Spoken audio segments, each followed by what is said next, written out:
Votre invité à présent dans la grande interview en direct sur Boursorama, c'est Guillaume Martineau, le président d'Orpi. Bonjour. Bonjour.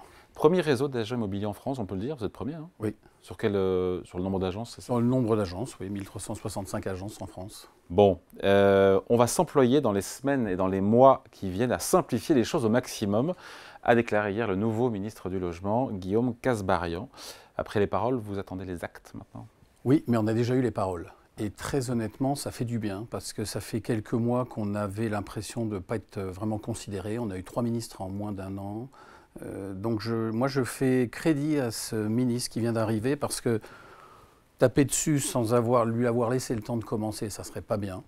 Et j'ai envie de faire crédit à ce ministre, parce que je pense que 72 heures après sa nomination, il est déjà intervenu, il a déjà donné un cap, quelques mesures. Donc je pense que le gouvernement est en train de prendre conscience que le sujet sur lequel on alerte depuis des mois, on ne peut plus passer à côté. Donc j'ai envie d'être optimiste dans une situation très compliquée, très pessimiste. On voit que j'écoutais votre interview juste avant, c'est effectivement compliqué. Mais j'ai envie... En matière de finances publiques. Oui, mais j'ai envie d'y croire quand même, parce que c'est un sujet qui touche tellement de gens, quelles que soient les classes sociales ou politiques, qu'on ne peut pas se permettre de ne pas traiter ça normalement. Christophe Béchu, ministre de la Transition écologique, qui déclare demander aux banques d'augmenter, de réfléchir à ce qu'il y ait plus de crédits immobiliers de type in fine. Oui, j'ai vu. Donc on rembourse le capital à la fin, on ne rembourse que les intérêts tous les mois, en précisant que le capital à la fin, pas plus de 20 ou 30%, parce que si on attend, le risque avec le crédit in fine, c'est que l'immobilier, le logement perd de sa valeur, et si on le vend et qu'on le vend moins cher, il faut rembourser plus cher la banque. Et on a déjà du mal à se faire financer au début. Donc, mais encore une fois, les annonces peuvent avoir un effet psychologique. Donc toutes ces mesures dont parle Christophe Béchu ou Guillaume Kasbarian sont de nature en tout cas à redonner un peu d'élan. Bon, ce choc en tout cas d'offres commence dès aujourd'hui avec une réforme du DPE, diagnostic de performance énergétique, qui permettrait donc à 140 000 petits logements, inférieurs à 40 mètres carrés, de sortir de la catégorie de passoires thermiques F et G. Ça doit vous plaire, la profession réclamait ça depuis un petit moment. Oui, parce qu'il va y avoir des changements de calcul sur le calcul sur l'eau chaude. Vous preniez des diagnostiqueurs, pas un avait le même mode de calcul. Donc je pense qu'on revient un peu de bon sens. Ça fait des mois qu'on demande ça, qu'on fait attention à ça.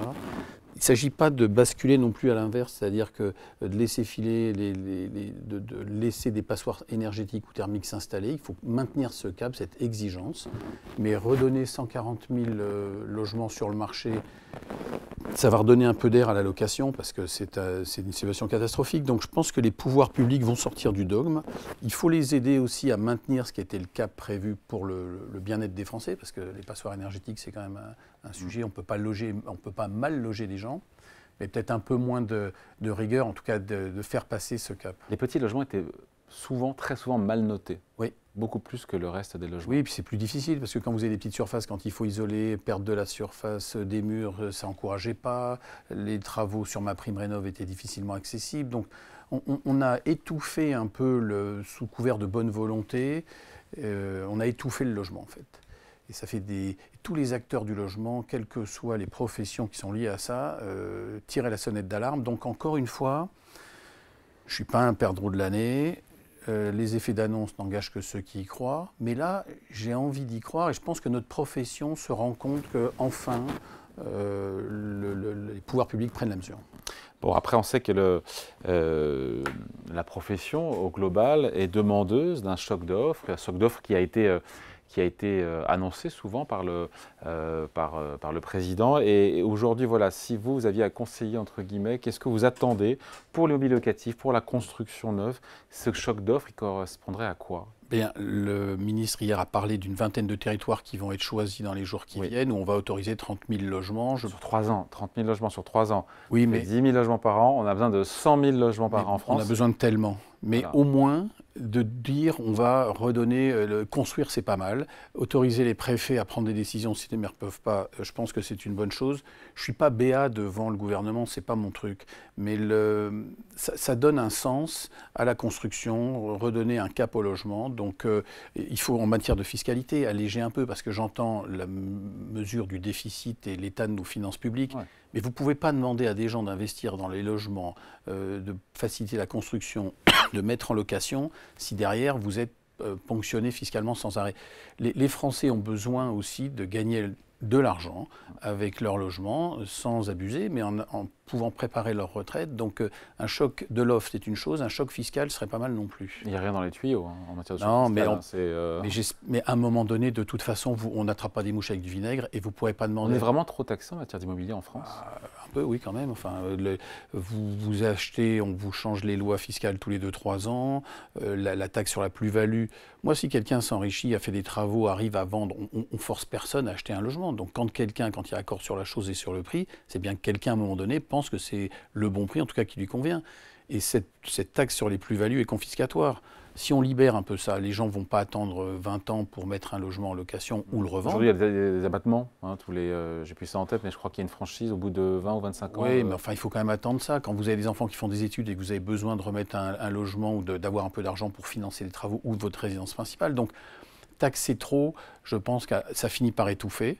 Donc, le gouvernement entend sur certains points. J'espère que la fiscalité fera partie des sujets sur lesquels il entendra aussi. Guillaume Martineau, est-ce que l'attentisme prévaut toujours de la part des ménages depuis le début de l'année? C'est une question que j'ai posée à La Forêt et à Century 21 aussi. Est-ce que les clients reviennent en agence? Est-ce qu'il y a plus de recherches depuis le début de l'année là, depuis sur 4-5 semaines? Alors j'espère que je dis la même chose que mes confrères, mais oui, nous on ressent, ça se dégrippe tout doucement, c'est-à-dire que les acquéreurs reviennent, refont des offres.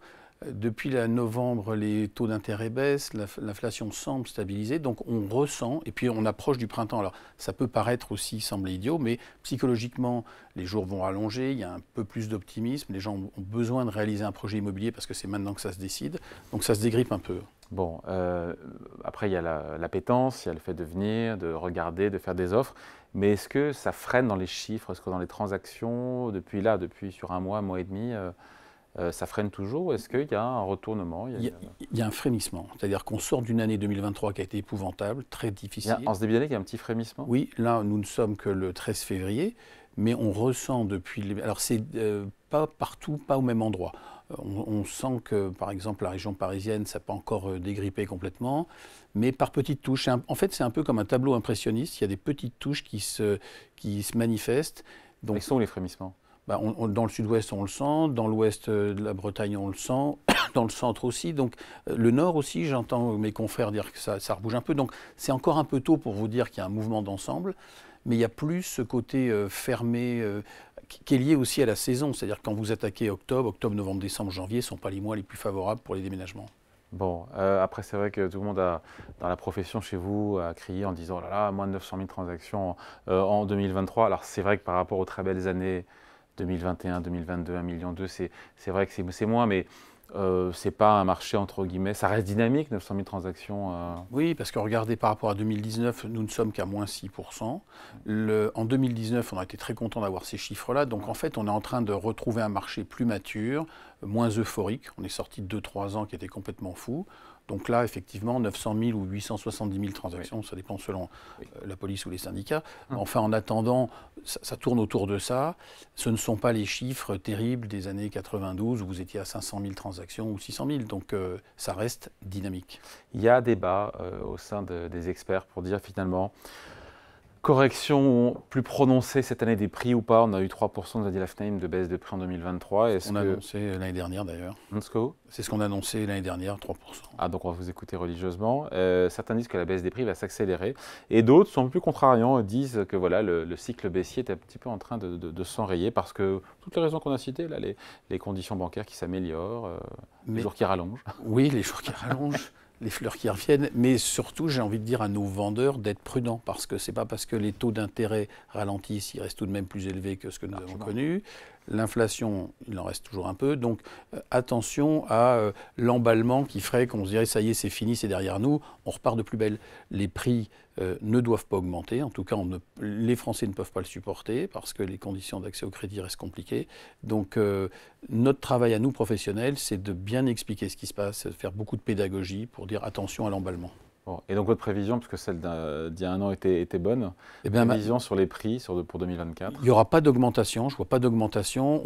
On peut penser tout de même qu'il y aura toujours cette stabilisation, moins 3, vous dire combien on sera à la fin de l'année, je ne sais pas, mais ce qui est sûr, c'est qu'il y a plus d'emballement, donc il n'y a pas d'augmentation à venir.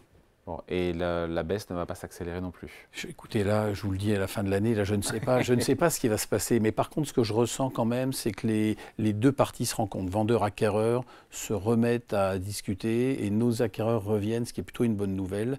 Et je pense que l'autre bonne nouvelle pour nous, professionnels, c'est qu'on peut enfin se faire entendre. Ça reste difficile, mais on commence à se faire entendre. Allez, merci beaucoup. Merci de passer nous voir. Guillaume Martineau, Merci. le président d'Orpi, invité de la grande interview en direct sur Boursorama. Merci à vous. Merci.